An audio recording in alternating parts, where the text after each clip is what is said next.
Yes, well, it is, as you've seen also, most of it has been lost.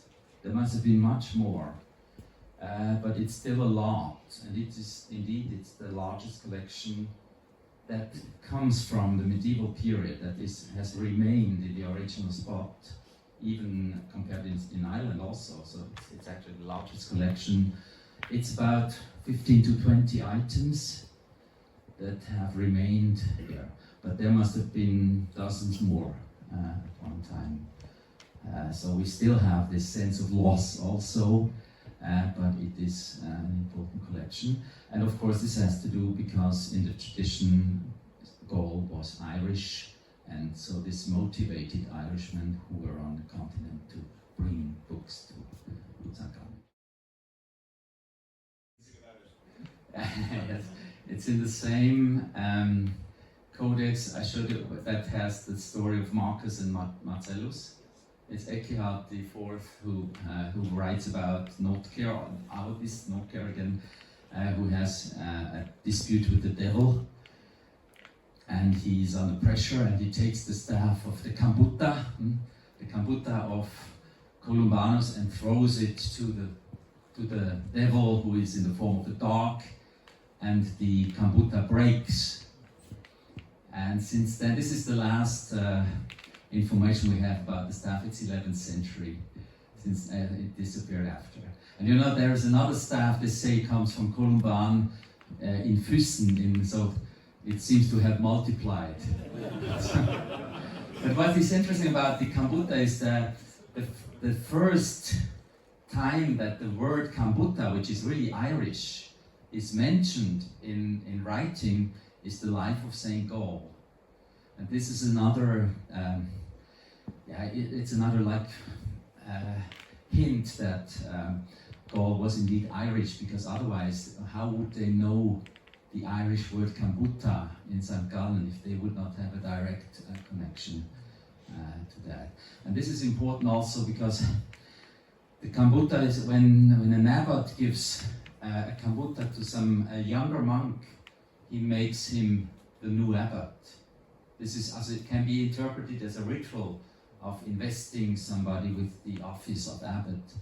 And that's also, in the context of St. Gall and Columbanus, quite interesting. So St. Gall may really have been the person that Columbanus wanted to be a successor.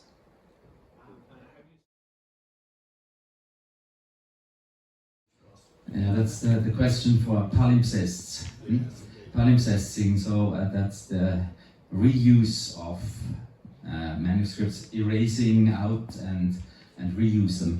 There is this is very well done already in the 19th century here in St. Gallen, because they were specialists in that, and St. Gallen has quite a few palimpsests. But I think that none of them had Irish script below, and I don't think really that we may find any more.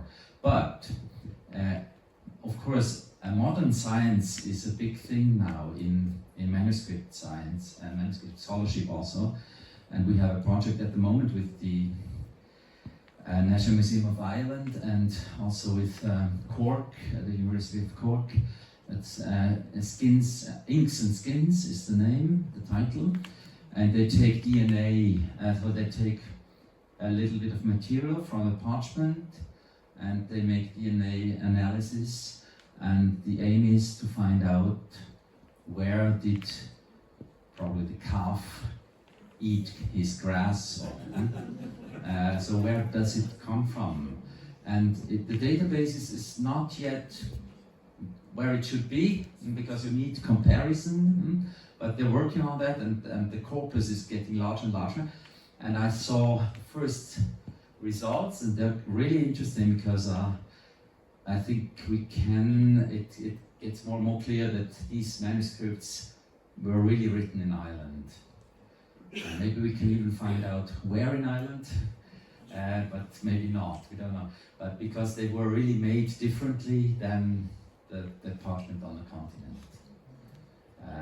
There will be more to come in this respect, and this will be very helpful to make certain things more clear. Okay.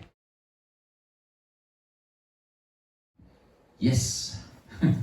And I invite everybody here to go to Dublin next summer. The opening of the exhibition will be 29th May. A big thing with the Swiss president coming, and so it will. And I saw the concept 2 days ago in Dublin.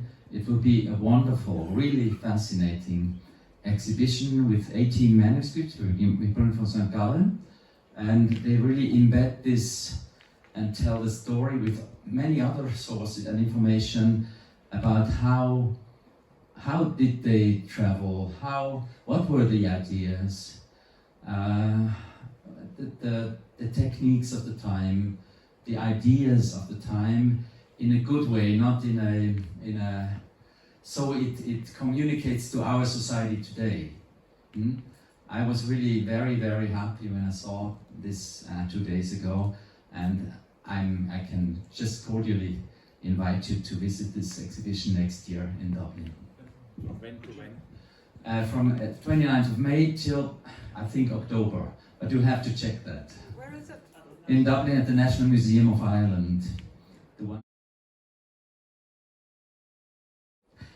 Yes, there were excavations in St Gallen, and it becomes more and more clear that, you know, in St Gallen we have two traditions how the monastery came into being.